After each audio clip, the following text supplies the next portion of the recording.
ونعوذ بالله من شرور أنفسنا ومن سيئات أعمالنا من يهد الله فلا مضل له ومن يضلل فلا هادي له ونشهد أن لا إله إلا الله وحده لا شريك له ونشهد أن سيدنا وحبيبنا ومولانا محمدا عبده ورسوله الذي أرسله بالحق بشيرا ونذيرا وداعيا إلى الله بإذنه وسراجا منيرا فقد قال الله تبارك وتعالى في كلامه المجيد والفرقانه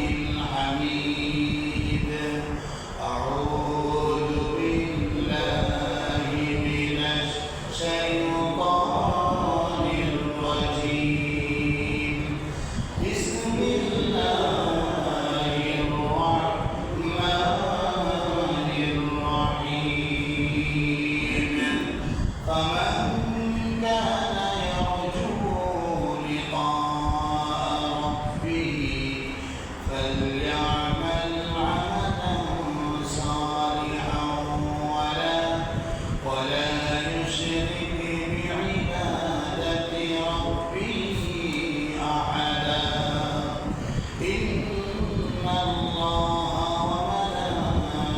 وملائكته يصلون على النبي يا أيها الذين آمنوا صلوا عليه وسلموا تسليما اللهم صل على سيدنا مولانا محمد وعلى آل سيدنا مولانا محمد اللهم صل على سيدنا مولانا محمد وعلى آل سيدنا مولانا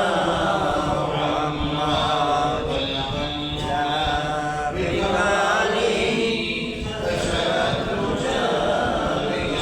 بجلاله حسنت جميع خصاله صلوا عليه وآله سبحانك لا علم لنا إلا ما علمتنا إنك أنت العليم الحكيم محترم معزز حاضرين الله تبارك وتعالى দরবারে আলিশানে অন্তঃস্থল থেকে কৃতজ্ঞতা শুকরিয়া জ্ঞাপন করছি যে মহান রব্বুল ইজ্জত ওয়াল জালাল মেহেরবানি আর দয়া করে আমাদেরকে তার পবিত্র ঘরে আসবার এবং বসবার সুযোগ করে দিলেন সেই মহান রব্বে করিমের দরবারে দিক থেকে শুকরিয়া আদায় করছি সকলে বলি আলহামদুলিল্লাহ আমরা আলোচনা করছিলাম আমরা আল্লাহ পাকের সাথে দিদার করতে চাই দিদারের আলোচনাগত জীবনে আমরা শুনেছি দিদারটা কত দামি জিনিস কিন্তু এই আল্লাহ পাকের সাথে সাক্ষাৎ জান্নাতে যাওয়া জান্নাতের নিয়ামত পাওয়া এগুলো সবই আমাদের জীবনের সব থেকে প্রধান লক্ষ্য যে আমরা জান্নাতবাসী হতে চাই জান্নাত আমাদের দরকার আল্লাহ পাকের সন্তুষ্টি আমাদের দরকার এই দুনিয়া এই জন্ম যদি আল্লাহর সন্তুষ্টি না হয় জান্নাত যদি আমরা না পাই আল্লাহর দিদার যদি না হয় তাহলে আমাদের এই জন্ম আমাদের এই হায়াতে জিন্দেগি সম্পূর্ণটা বৃথা বৃথা বৃথা কোনো দাম নেই একেবারে অনর্থক হয়ে গেল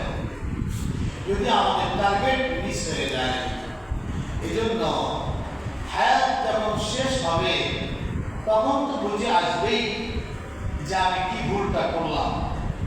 ওই বুঝে আসার আগেই আমাদেরকে বুঝতে হবে, আমাদেরকে সতর্ক হতে হবে, আমাদেরকে প্রস্তুতি গ্রহণ করতে হবে যে আমাদের মূল টার্গেট হলো মানুষের জন্ম, মানুষের হায়াতে জিন্দেগি, মূল টার্গেট আল্লাহ পাককে সন্তুষ্ট করা, আল্লাহকে খুশি করা।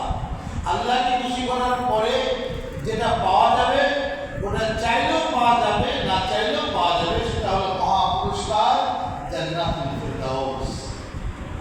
যদি এর থেকে বঞ্চিত হই তাহলে আমাদের জীবনটা সম্পূর্ণ বৃথা, একটা অনর্থক জীবন, পাপের জীবন। এই জীবনের কোনো মূল্য নাই।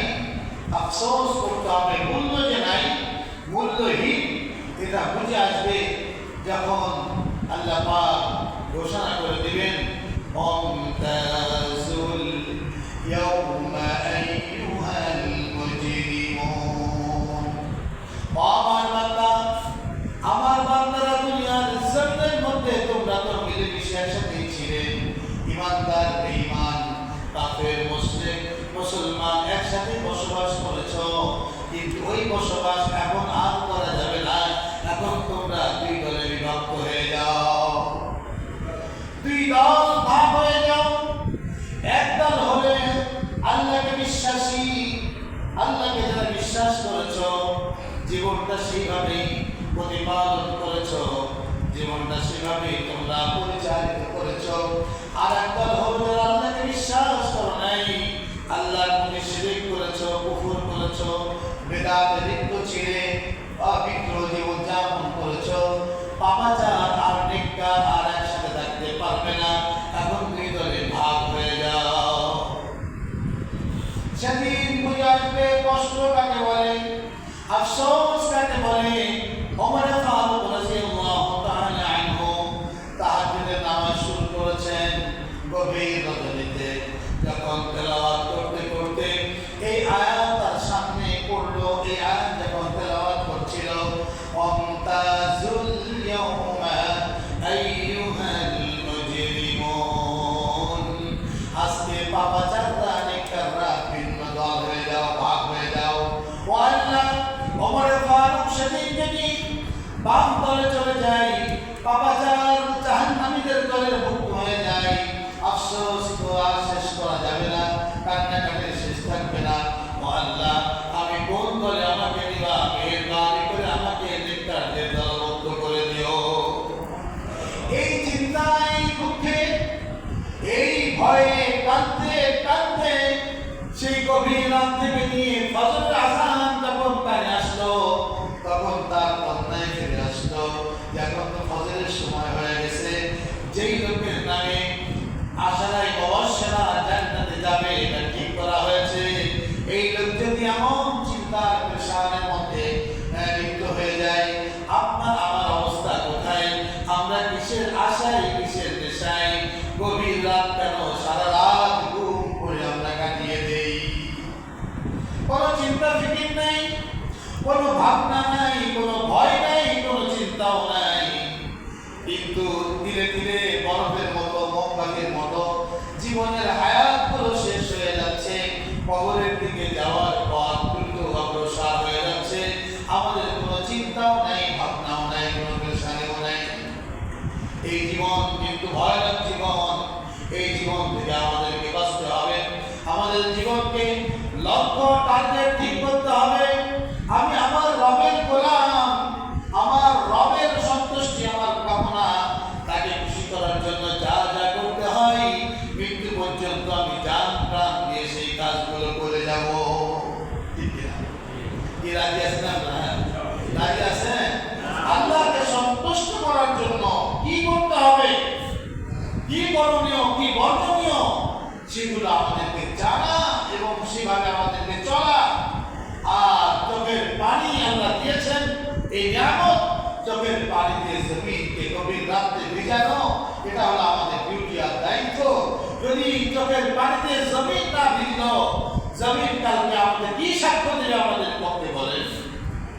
জমিনের সাক্ষ্যের দরকার আছে। যখন আপনার চোখের পানি দিয়ে আল্লাহর ভয়ে জমিন ভিজবে, জমিন যখন ভিজবে চোখের পানি দিয়ে কিয়ামতের দিন এই চোখের পানি আমাদের পক্ষে সাক্ষ্য দিবে, আল্লাহ তুমি এই বান্দাকে জাহান্নাম দিতে পারো না, কারণ গভীর রাতে চোখের পানি দিয়ে জমিনের বুক ভাসিয়ে দিয়েছিল এই বান্দা। আল্লাহ আমি তার পক্ষে সাক্ষ্য দিচ্ছি, তাকে জান্নাত দিতেই হবে। আল্লাহ জমিন সাক্ষ্য দিবে, আসমান সাক্ষ্য দিবে, অঙ্গ প্রত্যঙ্গ সাক্ষ্য দিবে। লোকটা যদিও গুনাহ করে ফেলেছে, লোকটা ভালো ছিল, আল্লাহ তোমাকে সে ভয় করতো, সব কিছু সাক্ষ্য গ্রহণ করা হবে কিয়ামতের দিন। আল্লাহ বিচারের কাঠ করায়। আমরা তো মনে করছি আমাদের কেউ কিছু বলার নেই, আমি স্বাধীন, আমরা কেউ স্বাধীন নই। আমরা যদি ঈমানের সাথে মৃত্যুবরণ করতে পারি তাহলে আমরা সেদিন থেকেই স্বাধীন হয়ে গেলাম, মুক্ত হয়ে গেলাম, আর পরাধীনতার কোনো সুযোগ নেই। আমরা কেউ স্বাধীন না, সবাই আমরা আল্লাহ পাকের বিধানের সামনে, আল্লাহর হুকুমের সামনে আমরা সকলেই বন্দী। আযান হলে আমি বন্দী, আমার হুকুম পালন করতে হবে। আল্লাহর ফরজ আমলগুলো আমি বন্দী, আমাকে সেগুলো ডিউটি পালন করতে হবে। রাসূলের পাকের সুন্নাহকে মানতে হবে, রাসূলকে ভালোবাসতে হবে, রাসূলকে মহব্বত করতে হবে, রাসূলের পথে নিজের জীবনকে চালাতে হবে। কষ্ট তো একটু হবে, এই কষ্টের প্রতিফল অত্যন্ত ভালো, অনেক মজা, অনেক শান্তি। এজন্য পার্থিব জীবনে হায়াত যতক্ষণ আছে আমাদেরকে সচেতন হতে হবে, বেশি করে তওবা করতে হবে। আল্লাহ ভুল তো আমরা করে ফেলি, আমাদেরকে মাফ করো। সকাল সন্ধ্যা কমপক্ষে 100 বার করে দিলকে আল্লাহর দিকে রুজু করে চোখে পানি আনার চেষ্টা করে 100 বার করে আল্লাহর কাছে প্রতিদিন তওবা। সকালে একবার 100 বার, সন্ধ্যার পরে 100 বার, 100 বার দুরূদ শরীফ, সকালে 100 বার, সন্ধ্যার পরে 100 বার কন্টিনিউ করে যায় মৃত্যু পর্যন্ত। এর ভালো ফলাফল পাওয়া যাবে। আমল করা যাবে না ভাই? আমল করা যাবে, আমল করবে। আরে সালামটা ইমাম সাহেব ফিরানোর পরেই মনে হয় যেন মসজিদ গরম হয়ে গেছে, আর দাঁড়াতে মনে চায় না। কিসের মোনাজাত, কিসের কি, দ্রুত মসজিদ থেকে বের হয়ে যাওয়া, লক্ষণটা ভালো না, লক্ষণটা খুব খারাপ। মসজিদ থেকে বের হতে হবে বহু বিনয়ের সাথে, এমন একটা ভাব থাকতে হবে মসজিদ আমি তোমার থেকে যেতে চাচ্ছিলাম না, কিন্তু জরুরি কাজ, বিশেষ কাজের কারণে আমি যেতে হচ্ছে, কিন্তু আমি তোমাকে ছাড়তে চাই না, বুঝলেন? আর ঢোকার সময় পাগল করা হয়ে দ্রুত আল্লাহর ঘরে আসার পেশানি প্রকাশ করতে হবে। আমি মসজিদে ঢুকবো, রাস্তায় যায় কথা না বলা, রাস্তায় যায় আড্ডা না মারা, দ্রুত ডাক পা দিয়ে মসজিদে ঢুকে পড়বো। মসজিদে ঢুকলেই অন্তরটা যেন ঠান্ডা হয়ে যায়, এই মানসিকতা, এই পরিবেশ নিজের মধ্যে তৈরি করতে হবে। কি বুঝাচ্ছে না কথা? সব বয়ান বয়ান না, এই বয়ানগুলো হলো শিক্ষা, এগুলো আমাদের দর্শ, এগুলো আমাদেরকে শিক্ষা মনে রাখতে হবে, আমল করতে হবে। যাওয়ার সময় 1 কদম সামনে তো 1.5 কদম পিছনে, 1 কদম যাবে আর পিছাবে, যে আমি ছাড়তে চাই না আল্লাহ তোমার ঘর, কিন্তু বাধ্য হয়ে কাজের কারণে যেতে হচ্ছে। তাহলে একটু আস্তে আস্তে যাও, না যাওয়ার ভাব করো আল্লাহর কাছে, তাহলে মনে রাখবা এই ঘর আল্লাহর কাছে সাক্ষ্য দিবে মসজিদ, এটা সব জান্নাতের টুকরা, জান্নাতে যাবে। এই টুকরা জান্নাতে ঢুকবে না, তার মুসল্লিদেরকে ফেলে রেখে মসজিদ কখনো জান্নাতে ঢুকবে না। আমরা কি সেরকম মুসল্লি হতে পারি না ভাই? কথা বলেন, পারি কি না? আপনাদের কাছে কি খারাপ লাগতেছে? কথাগুলো মনে রাখবেন, কথাগুলো আলোচনা করবেন, বাড়িতে ওই ওয়াজ করবেন। আর মসজিদ থেকে সহজে বের না হওয়া, একটু নামাজের পরে দোয়ায় শরীক থাকা, একটু বসে তাসবিহ তাহলিল করা, একটু সুবহানাল্লাহ বল। একটা সুবহানাল্লাহ মূল্য অনেক বেশি, কিন্তু আমরা বুঝতেছি না। যখন বুঝবো তখন তো আফসোস করতে করতে হাত দাপিয়ে খেয়ে ফেলবো। যখন বুঝে আসবে তখন কাঁদতে কাঁদতে চোখের পানি খতম হয়ে যাবে। যখন বুঝে আসবে তখন কাঁদতে কাঁদতে চোখের পানি শেষ হয়ে রক্ত প্রবাহিত হবে চোখ দিয়ে, তাও তো শেষ হয়ে যাবে, কিন্তু কান্নার এই আশা আকাঙ্ক্ষা শেষ হবে না, আফসোস শেষ হবে না। দুঃখ শেষ হবে না, কিন্তু সেই দুঃখ কোনো কাজেই আসবে না। যতই দুঃখ করো না কেন, তোমাকে কদমে কদমে এগিয়ে জাহান্নামের দিকে তোমাকে অগ্রসর হতেই হবে। এজন্য সতর্ক হতে হবে। এখন আমাদের জীবন ব্যবস্থাকে পরিবর্তন করতে হবে। যেটা হলো আল্লাহমুখী জীবন ব্যবস্থা, মসজিদকে ভালোবাসা, আলেমদেরকে ভালোবাসা, তালেব ইলমদের সাথে ভালো মহব্বত রাখা, যারা আল্লাহকে ভালোবাসে তাদের সাথে ভালোবাসা মহব্বত তৈরি করা এবং অসৎ সঙ্গকে পরিহার করা, দুষ্ট মানুষ থেকে দূরে থাকা, দুষ্ট মানুষ থেকে সরে থাকা এবং নেককারদের সাথে বন্ধুত্ব করা। বলে যদি নেককারদের সাথে বন্ধুত্ব করতে পারো তাহলে তুমি আস্তে আস্তে নেককার হতে পারবে। আতরওয়ালার সাথে বন্ধুত্ব হলে আতর না কিনলেও তোমার গাছ থেকে এই ঘষা মাজার কারণে দুর্গন্ধ দূর হয়ে সুগন্ধি আস্তে আস্তে বের হতে শুরু করবে। কথা ঠিক না বলবে? আবার যদি মেথরের সাথে সম্পর্ক হয়, যে প্রতিদিন দুবেলা গোসাপ করে তার সাথে যদি সম্পর্ক হয়, তুমি গোসাপ না করলেও তার সাথে সংস্পর্শতার কারণে, মহব্বত ভালোবাসার কারণে তোমার কাছ থেকে দুর্গন্ধ আস্তে আস্তে বেরোতে থাকবে। সৎ সঙ্গ চাই, আল্লাহ ওয়ালাদের সাথে সঙ্গ করা চাই, মহব্বত করা চাই, ভালোবাসা করা চাই। দুর্বৃত্ত পরায়ণ যারা, দুষ্ট যারা, নাস্তিক যারা, মুরতাদ যারা, খোদাদ্রোহী যারা, তারা আমাদেরকে বোঝাবে যে আলেমদের সাথে সম্পর্ক করো না, আলেমরা খারাপ, দিনদাররা খারাপ, বুজুর্গ লোক খারাপ, আল্লাহ ওয়ালারা খারাপ। এই সমস্ত ভালো পজিটিভ দিককে খারাপ বোঝাবে আর নেগেটিভ দিক থেকে ভালো বোঝাবে। এই দায়িত্ব মূলত শয়তানের কাজ। আবার শয়তান মানুষকে খেলাফত দিয়ে ফেলেছে, ওই মানুষগুলো শয়তানের ডিউটি পালন করে বেড়ায়। শয়তানের ডিউটি সে পালন করে, মানুষকে নেগেটিভটা ভালো বোঝায়, পজিটিভটাকে সে খারাপ বোঝায়। কথা ঠিক না ভুল? খুব খেয়াল করা যায়। আমরা বহু দামি মানুষ, দামি জিনিস নিয়ে আমরা ঘুরি, সেটা হলো আমাদের মধ্যে ঈমান আছে। কি আছে? ঈমান আছে। ঈমানের মূল্য সারা দুনিয়া থেকেও বেশি, সারা দুনিয়ার সম্মান থেকেও বেশি সম্মানই হল ঈমান। যে ঈমানের মতো মহামূল্যবান সম্পদ আমরা ধারণ করি, সুতরাং আমার কাছে যেহেতু পৃথিবীর শ্রেষ্ঠ মূল্যবান জিনিসটা আমার ভিতরে আছে, আমার দুশ্মনটাও বেশি। আমার ক্ষতিগ্রস্ত করার জন্য দুশ্মন হিংসুকরা তারা ওত পেতে আছে, বিভিন্ন সলার কৌশলে, বিভিন্ন প্রতারণার মাধ্যমে আমাকে আমার এই সম্পদ থেকে বঞ্চিত করতে চায়, আমার সম্পদ থেকে আমাকে হারিয়ে দিতে চায়, আমার সম্পদ থেকে আমার থেকে দূর করতে চায়। দূর করতে চায় মানে শয়তানের ডিউটি পালন করছে এবং আমাকে জাহান্নামবাসী করতে চায়। কথা বুঝলেন? খুব সাবধান, সাবধান ইমানদার মুসলমান। সামনের দিন কিন্তু খারাপ দিন আসতেছে। ঈমান যদি পরিপূর্ণ না হয়, ঈমান যদি পরিপূর্ণ না হয়, আমার এই টুটোপাটা ঈমান থাকলে আমরা হেরে যাব, আমরা বিপদগামী হয়ে যাব। সামনে অগ্নি পরীক্ষা আসতেছে, বড় বড় পরীক্ষা ঈমানদার মধ্যে থাকবে। ওই সমস্ত অগ্নি পরীক্ষা তারা তুড়ি দিয়ে উড়াইয়া দিবে, কারণ তার মধ্যে খোদার বিশ্বাস পরিপূর্ণ থাকবে। ওই সমস্ত বিশ্বাস অন্যায়, মিথ্যা, পাপাচার তাদেরকে বিভ্রান্ত করতে পারবে না। তাদের মধ্যে পবিত্র সেই বিশ্বাস তার মধ্যে আছে। শক্তির থেকে মহাশক্তিকে সে প্রভাব করবে না, সে ভয় পাবে না। সে ভয় পাবে একমাত্র আল্লাহ পাককে। আল্লাহ পাককে ভয় পাবে, আল্লাহর কুদরতকে সে বিশ্বাস করবে, কোন শক্তিকে বিশ্বাস করবে না। এজন্য এখনই আমাদের ঈমানকে শানিত করতে হবে, ধার দিতে হবে। ঈমানের উপরে, ইসলামের উপরে পরিপূর্ণভাবে আমাদেরকে অবিচল ভাবে থাকতে হবে এবং চলতে হবে। কথা বুঝাতে পারলাম? সামনের দিনে জিততে হলে সামনে ভয়াবহ দিন আসবে।